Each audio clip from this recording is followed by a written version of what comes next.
right, in level 6.3, we are going to continue working with the unit circle and look at properties of trig functions. So a couple notes I have up here is that we're going to use the unit circle for a reference, and I have one here that I did the other day, and I'm just going to bring this in every once in a while as a reference. But I did draw a minimum unit circle just to remind us about the signs of the coordinates in each quadrant. Remember, when we have ordered pairs, the cosine value comes first, then the sine value, and these are the signs, positive or negative, that occur in each quadrant. Okay, because in the x quadrant this is positive, the y quadrant this is positive, positive, positive. This is a negative x value, so negative x, positive y. This is a negative y value, so negative, negative, and then positive, negative. And the next thing I have here is just something that's going to help us when we have angles that are not on the unit circle, that maybe they're too big or maybe that they're negative. And if we look at all of these angles, or especially these first two angles here, it's asking us to find the value of sine of 17 pi over 4. Well, 17 pi over 4 is not on our unit circle. So what we need to understand is that if I have an angle and I add multiples of 2 pi to that angle, it's going to be the same as that same coterminal angle. The terminal side of the angle will be in the same position, so you'll be able to use the same sine cosine values for angles that are even bigger than what's on the unit circle. So I think in terms of 17 pi over 4, if I think of going revolutions around the circle, and because I have a 4 in my denominator, I know that 2 pi is a revolution of the circle. And if I have this in fourths, that would be 8 pi over 4. Okay, so I'm going to add and subtract, or subtract, multiples of 8 pi over 4 here. And if I look at this, if I just subtract 8 pi over 4, I'm still going to have an angle that's too big for the unit circle. So if I look at 8 pi and how many times 8 pi can come in or go into 17 pi, and it goes in twice. So I'm actually going to go around the circle twice. So I'm going to take sine of 17 pi over 4, and I'm going to subtract 2 revolutions around the circle, which is 16 pi over 4, and that's going to give me the same as sine of 17 minus 16 is 1 pi over 4. And pi over 4 on our unit circle is right here. And I'm looking for sine of that value, which is the square root of 2 over 2.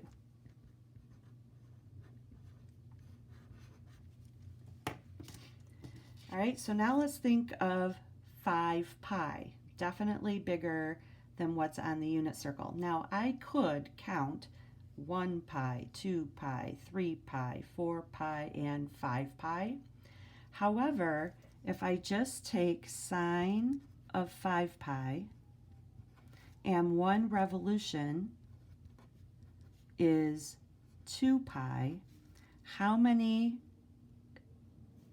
revolutions would I need to take away from 5 pi? And that would be 4 pi.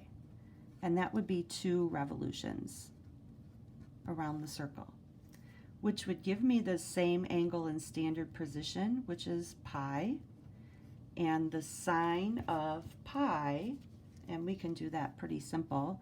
Pi is right here, and this is the point over to -1 up 0. and sine is the second coordinate, so that is 0. Then I have tangent of 5 pi over 4. Well, 5 pi over 4 is on our unit circle, and 5 pi over 4 is right here. It's 225 degrees. And tangent is going to be the same as sine over cosine. Now, each of our values are the same here. Negative square root of 2 over 2. So this is going to be the same as sine of 5 pi over 4 over cosine of 5 pi over 4.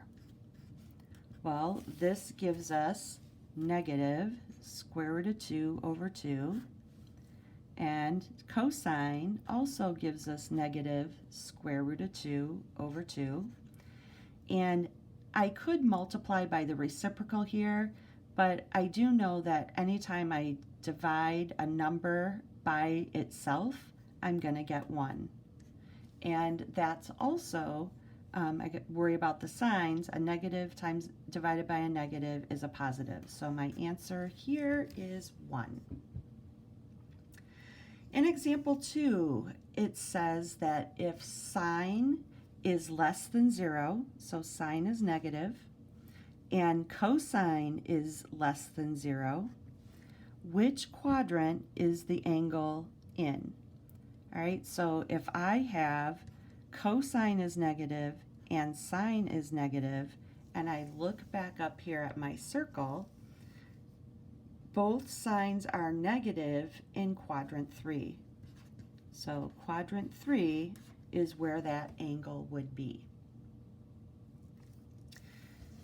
In example 3, it says that sine of an angle is the square root of 5 over 5. Now, we don't have anything on our unit circles with square roots of 5s and 5s.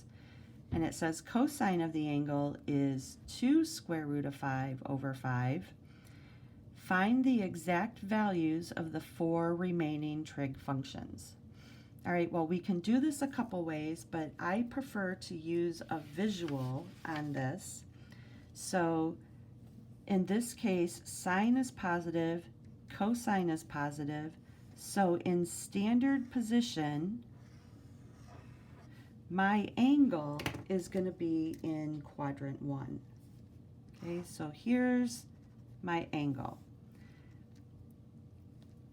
And I know that sine is opposite over hypotenuse, and cosine is adjacent over hypotenuse. So if I take these ratios, this is going to be the side opposite of my angle. So the side opposite is over here on the side. This is going to be square root of 5. My hypotenuse is going to be 5.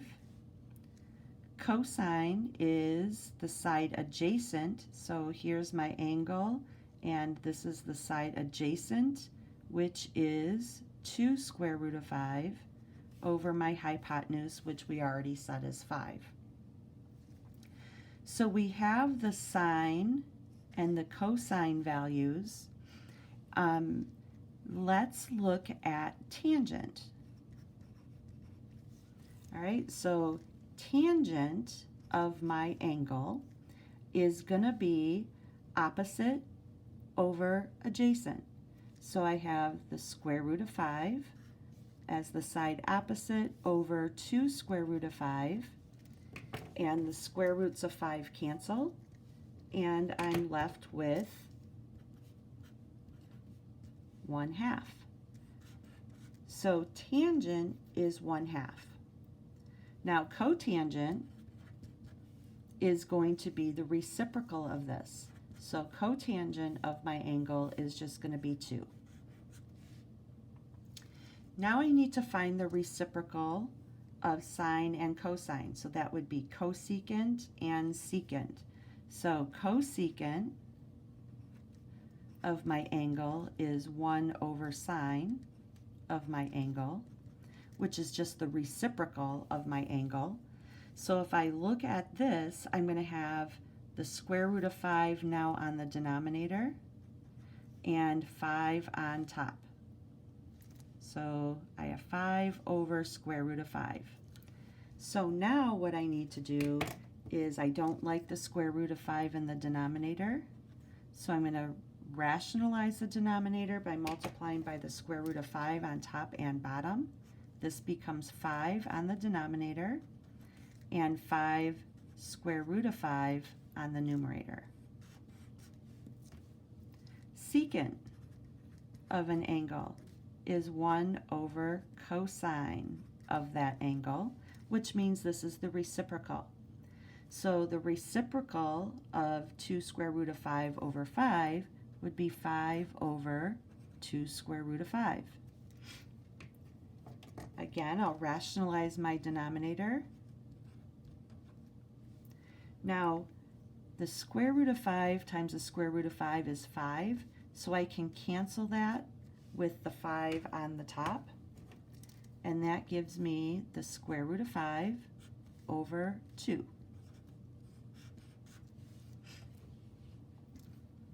Okay, so there's my 6 trig functions based on a little bit of information I know. The next problem has even less information. It tells us that sine of an angle is 1/3 and cosine of an angle is less than 0. So that means my cosine is negative. So I want to put this angle in standard form, so I need to know which quadrant is it in. All right, so if cosine is negative and sine is 1/3, which is positive, if I go back up here, I'm looking for negative positive, which is quadrant 2. So I know that my angle in standard form is going to be in quadrant 2. So if I draw that angle, here's my reference angle. This is my angle theta, and sine of that angle is 1 over 3. So that would be opposite over hypotenuse. So the side opposite theta is 1, and the hypotenuse is 3. Now we don't know what cosine is, but we do know that it's negative. But if I use the Pythagorean theorem and say I have 1 squared plus, this is a value of x, so I'm going to say x squared equals my hypotenuse squared. I have 1 plus x squared is 9, so x squared is 8, and x is plus or minus, 2 square root of 2. So because this y, or this x value has to be negative, I'm going to use the negative value of 2 square root of 2. So my triangle has sides 1, 3, negative 2 square root of 2. So I'm going to find my 6 trig functions now. Find the remaining trig functions. So I know sine is 1 over 3. How about cosine? So cosine of my angle is adjacent over hypotenuse. So this is going to be negative 2 square root of 2 over hypotenuse is 3. Tangent of the angle is opposite over adjacent. So I have 1 over negative 2 square root of 2. All right, so here I need to rationalize the denominator, and the square root of 2 times the square root of 2 is 2. So on the denominator I have negative 2 times 2 is negative 4. And on top I just have the square root of 2. So this is actually negative square root of 2 over 4. Doesn't really matter where that negative goes. Usually we don't leave it in the denominator. We either attach it to the numerator or leave it out to the side. All right, so we have sine, cosine, and tangent. Now we need those reciprocal functions. So the reciprocal of sine would be cosecant.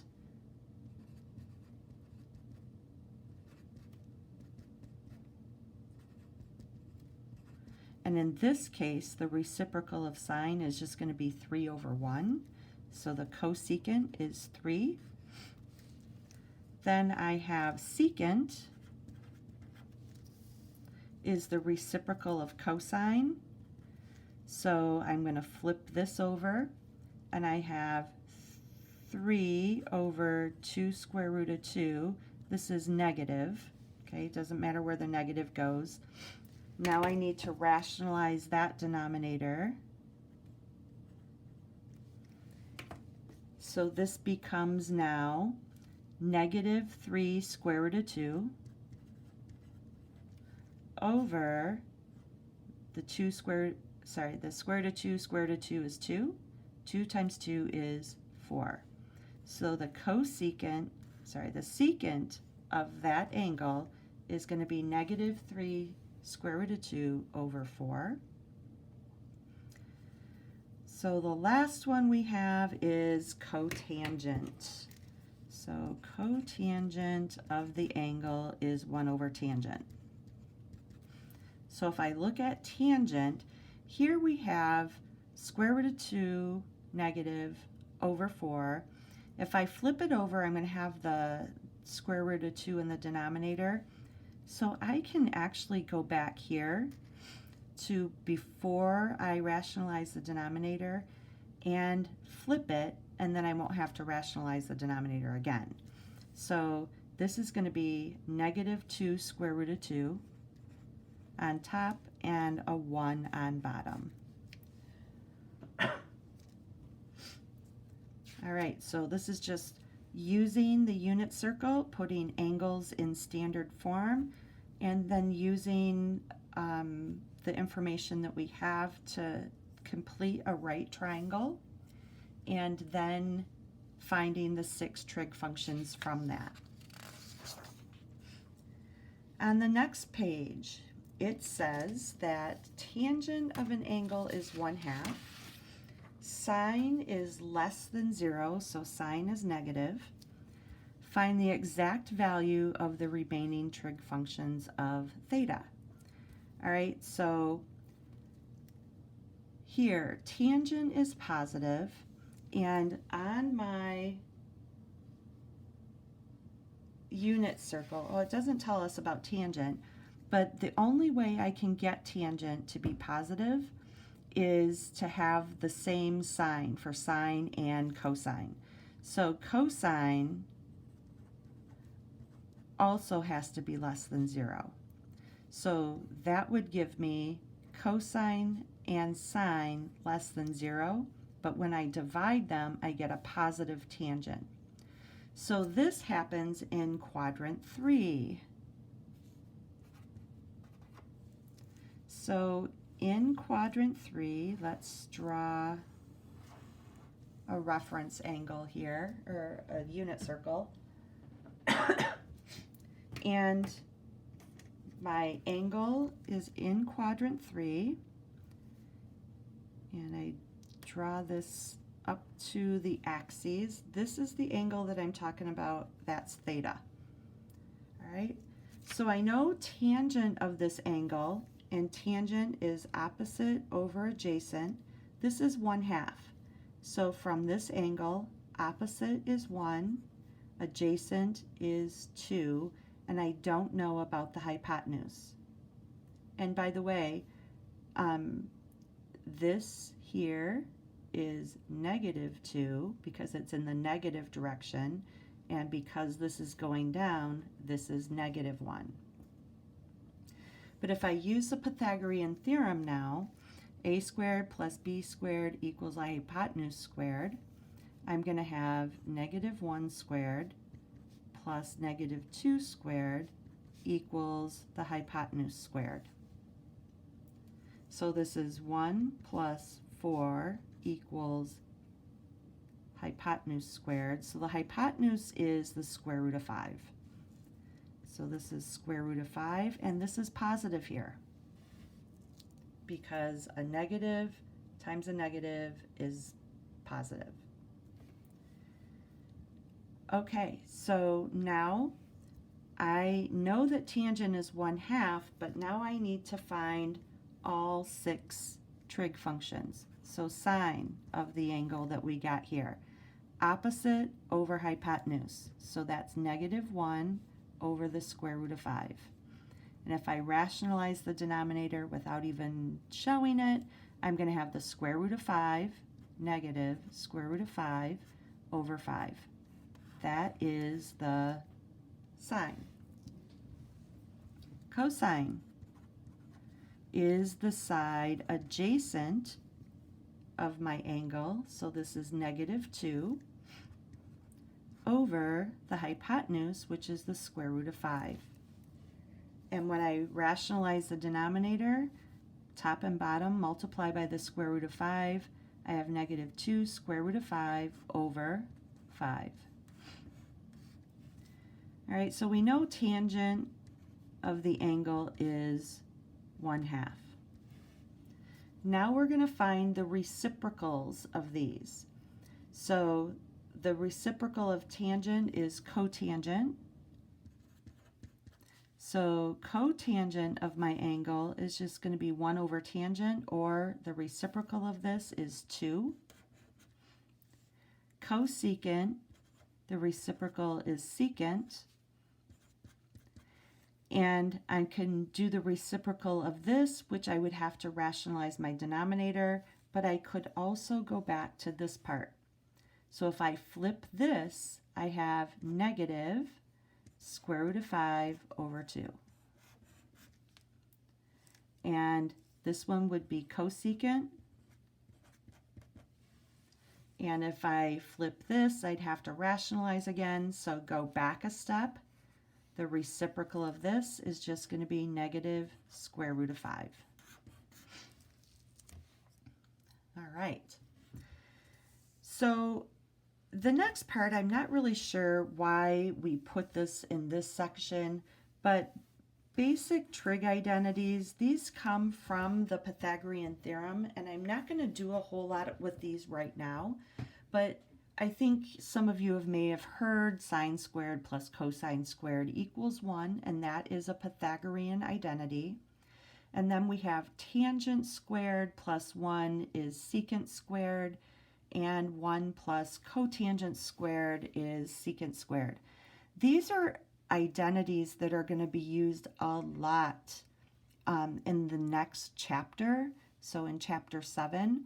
So I'm just going to leave these to be talked about later. But we do have some even and odd properties that we can talk about. And in terms of, way back when, I think chapters 2 or 3, we talk about even and odds and how if something is odd, then if you take the function of something odd, an odd value, that's the same as pulling out the negative, and you have negative f of x. So sine and tangent are odd functions. That means that it's reflective over the origin. And without looking at graphs, you're just going to take my word for that. So it's symmetric over the origin. And soon we will be looking at graphs. But that just tells us if we have sine of a negative angle, that would be the same as taking the negative out of the angle, finding sine of the angle, and making my answer negative. Now, cosine is an even function. And that means it's symmetric over the y-axis. And what that meant in terms of functions is if you have a function of a negative x, that's the same thing as the function of x. You get the same value whether your x is positive or negative. So we're going to apply these properties of even and odd to some angles. So first of all, let's think of sine of negative 45. Now, remember sine is odd. So if I have sine of a negative angle, that means I can take the negative out of the angle and have just negative sine of 45 degrees. Now if I use my unit circle and I find 45 degrees here, sine of 45 degrees is the second number in the ordered pair, and it's the square root of 2 over 2, and it's negative.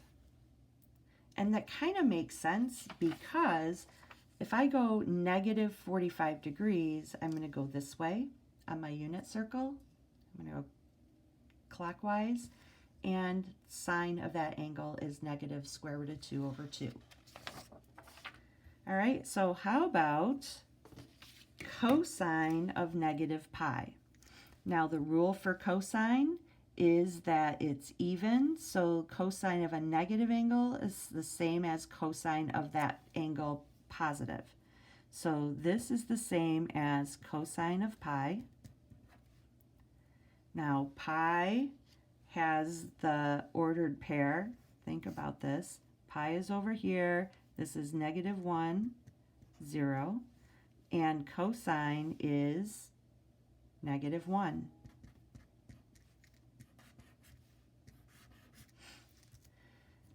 Now I have cotangent of negative 3 pi over 2. Well, cotangent's a reciprocal of tangent, so let's just use the property of, let's find tangent of negative 3 pi over 2.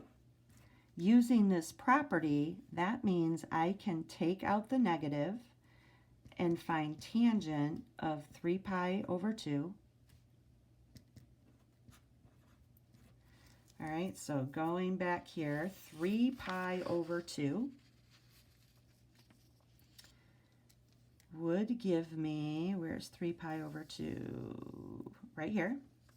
So tangent is sine over cosine. So this is 3 pi over 2, negative 1 over 0.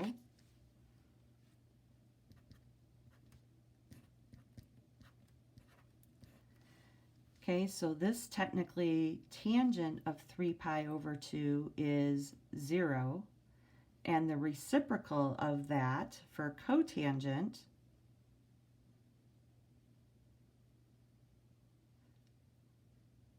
is going to be undefined on this one. So let's just think about this. Here, if I have a 0 on the bottom, 3 pi over 2, tangent is undefined. Okay, so the reciprocal of this now, if I turn this over and say I want cotangent,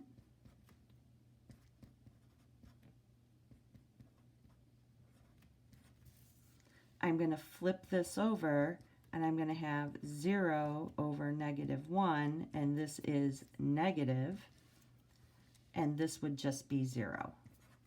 Ooh, had to think about that one for a minute. And this last one, I have tangent of negative 37 pi over 4. So I have a lot of things going on here. First of all, tangent, if I look at my properties, is odd. So this is the same thing as negative tangent of 37 pi over 4. Well, this is not on my unit circle, so I want to take away revolutions of 2 pi. So if I think about here, 2 pi is 8 pi over 4.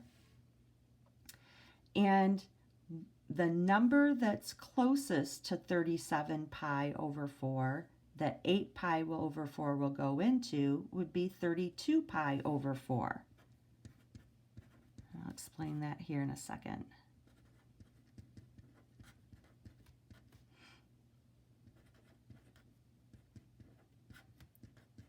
Okay, so 32 pi over 4 would be 4 revolutions. So we're going to take away 4 revolutions here. All right, so when I do that, I'm left with negative tangent of 5 pi over 4.